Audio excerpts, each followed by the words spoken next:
Imagine your best friend was just raped and murdered.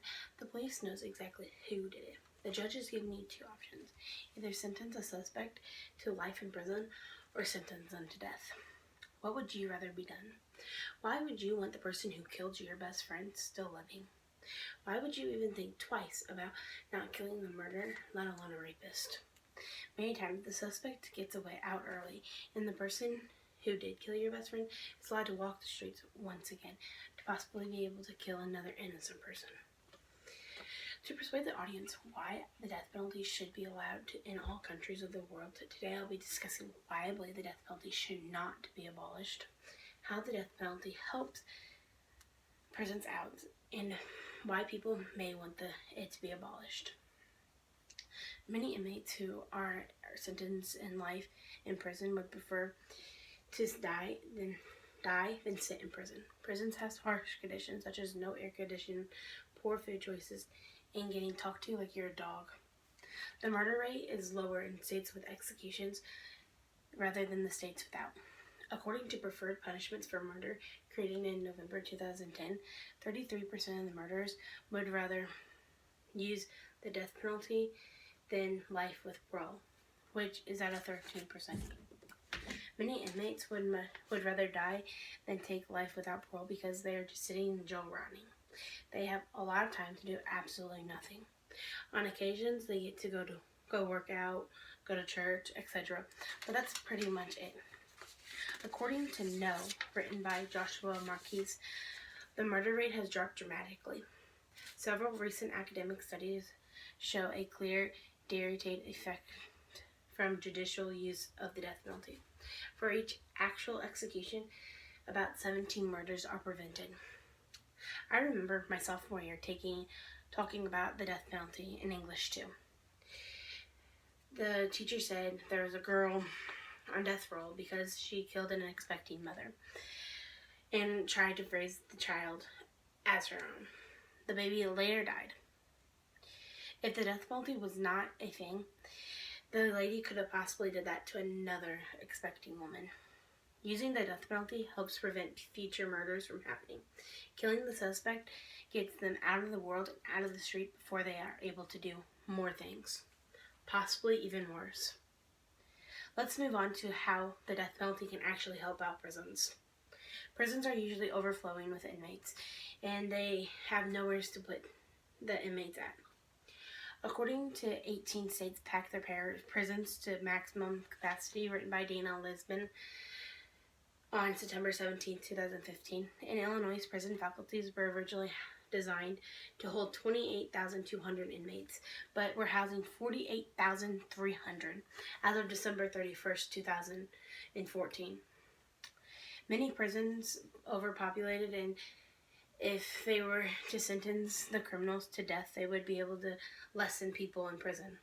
I believe that if a person is able to kill, rape, or harass a person, then they are eligible for the death penalty.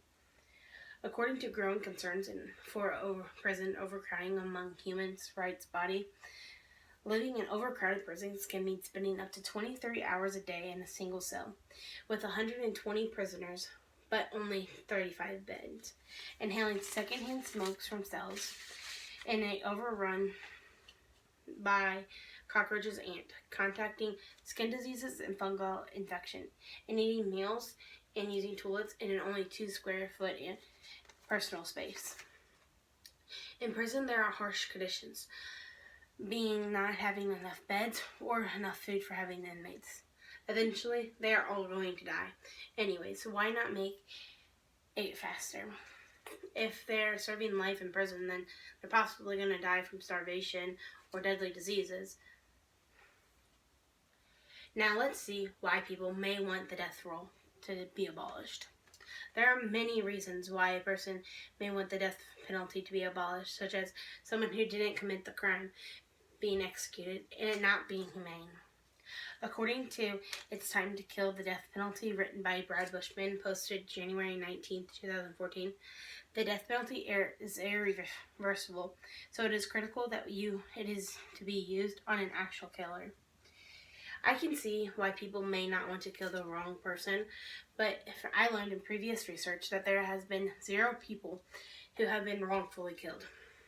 Most crimes that have reached the death penalty, they have either DNA proof or other proof that they have the rightful suspect in custody.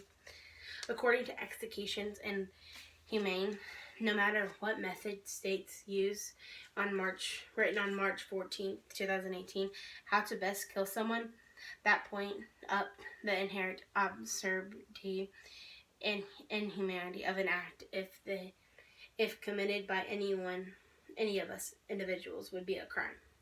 There's a reason why people may see the capital punishment as not humane, because they believe everyone should die naturally. But if one is able to completely ruin someone else's life, then why should we not be able to end theirs?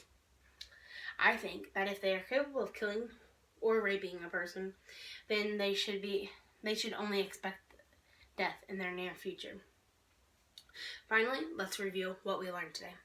Today I stated why I believe the death penalty should be allowed. I talked about why I think it should not be abolished, how it could benefit the prisons, and why people may not agree with the death penalty.